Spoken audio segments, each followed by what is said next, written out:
We're going to look at a few different types of problems and ways to count and measure our matter. And we're going to focus on potassium fluoride as our example here.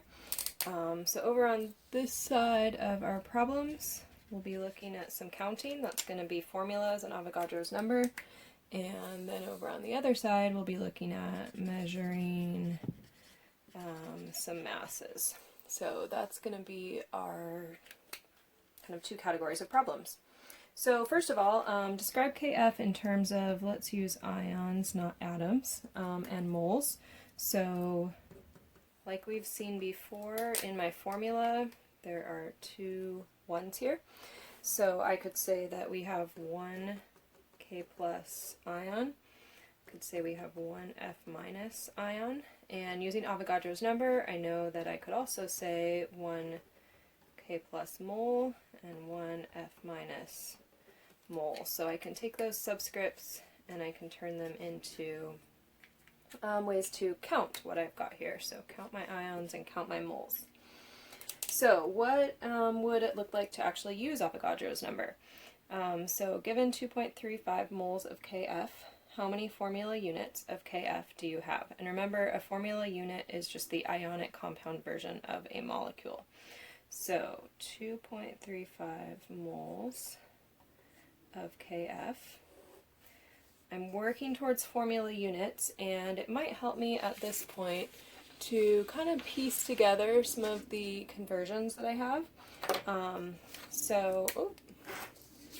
Let's take a look at the bottom here. And think about the fact that we can go between particles and moles, and we will always use Avogadro's number to do that. And then we can also go between moles and mass, and we're always going to use molar mass when we do that. And we're not there yet, but right now we're looking at particles and moles, so I know that I'm going to use Avogadro's number to make that switch. So back to my problem here. 2.35 moles of Kf. I know that moles of Kf are going to be followed down to the bottom here, and then I have formula units of Kf in the numerator. So Avogadro's number over here we can see always has the large number of particles or formula units. 6.022 times 10 to the 23rd and 1 mole of Kf. When you multiply that, you get 1.42 times 10 to the 24th formula units of Kf. Alright, I could do exactly the opposite. So now we're given a lot of formula units. How many moles? I can see that that's particles and moles. So again, I want to use Avogadro's number. 3.17 times 10 to the 23rd formula units of Kf. That's got to be my denominator. 1 mole of Kf. So just be careful here that you know where to put all those particles. Particles are always going to be my formula units here. 6.022 times 10 to the 23rd per 1 mole of Kf. And that comes out to 0.526 moles of Kf. So I have a very high number of particles and a very kind of integer close to number of moles. And if I'm able to look here, this is my counting conversion between moles and particles, inverted depending on the needs of the problem. So that is a couple of counting problems. And just as an aside, different types of particles that we might see, we can see atoms, we can see ions, we can see formula units, we can see molecules, we can see electrons, we can see just about anything that's very small atomic scale.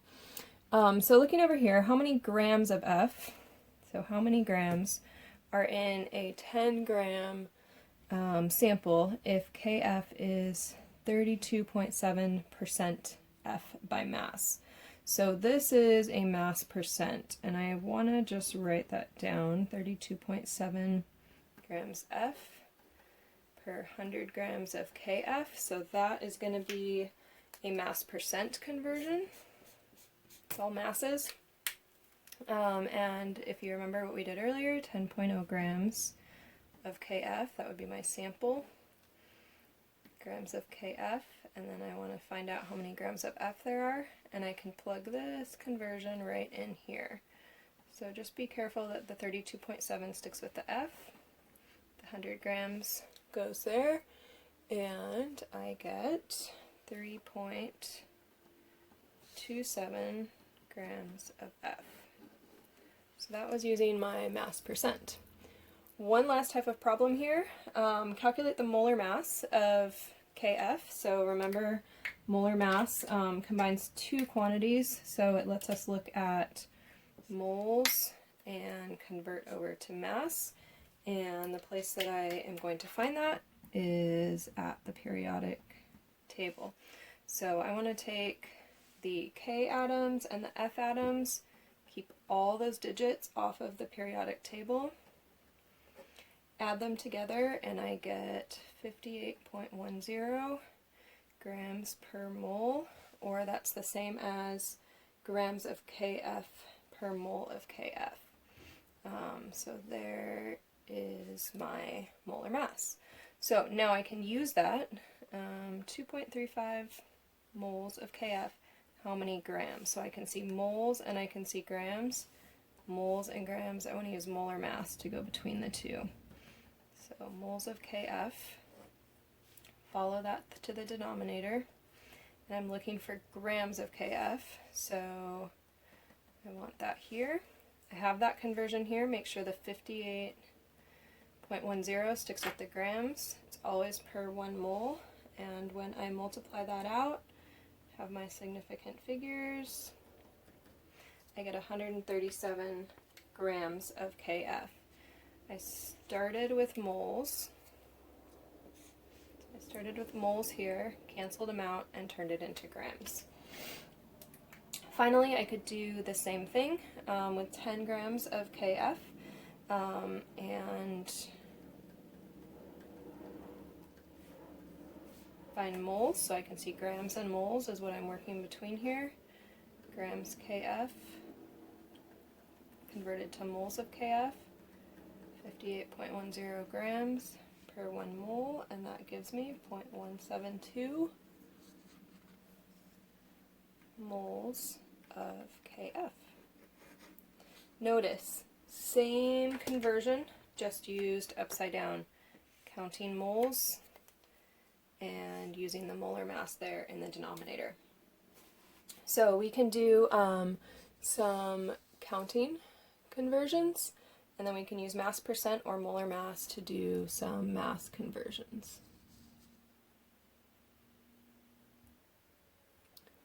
So I wanted to show you two other types of problems, and then really on these concepts you just want to do as many problems as you can because they all sound just a little bit different, but they're all the same thing at the end of the day. So here we're looking at calcium nitrate, so this is a little bit different. We could look at ions again, but we have calcium ions. But notice that I have two nitrate ions. And so that's going to be a different tool to count with. Remember, those are counting numbers that will come in handy later on. So first let's look over here at another mass problem. So using the masses on the periodic table, calculate the mass percent of calcium in this compound. So in other words, part over the whole, right? So calcium over calcium nitrate, and then I would take that times 100. So using the masses on the periodic table, I could look up that calcium's mass is 40.08 grams, and there's only one calcium, so I only use its mass once. Say there was a subscript 2 here, then I would use 2 calciums. And then I want to divide that by the molar mass of the whole entire compound, so of calcium nitrate, and that would be 164.10. You would have to go add up calcium, 2 nitrogens, and 6 oxygens to get that. Anytime I'm finding a percent, I want to multiply by 100. And in this case, the answer then is 24.42% calcium. Notice I kept a lot of significant figures there, 4, because I had 4 and 5, so I need to keep 4 significant figures there. So that would be finding the mass percent of calcium. And the rest of it, 76% or so, we could say would be nitrate ions. So I could calculate that too. The next problem I want to do is this challenge problem here at the bottom. And so you can practice some of the other ones, but challenges are fun. So challenge, given 4.55 moles of CaNO3, how many nitrate ions do you have? So thinking back, particles, moles, mass, I have moles and particles, so I'm thinking Avogadro's number. May not be sure how that's going to come together, so let's just start with 4.55 moles of calcium nitrate, and then I'm thinking I need to get down to particles, so I could take 1 mole of that calcium nitrate, convert it into formula units because it's ionic, and so now I'm at like calcium nitrates. So in 1 calcium nitrate, I want to think about how many nitrate ions were there. And that's where this comes in handy, to think back to that I had 2 nitrates. So I can say for every 1 calcium nitrate, I have 2 nitrate ions. So I've gone from moles to formula units, and then from a single formula unit to switch to ions. I counted and counted, and now I'm counting using the formula. When I multiply all of that together, I get 5.48 times 10 to the 24th nitrate ions. So that formula can be a useful conversion as well. So again, practice makes perfect. There's more problems here for you to practice, and even more problems for you to practice on the next page. So try some, flag some questions, all right?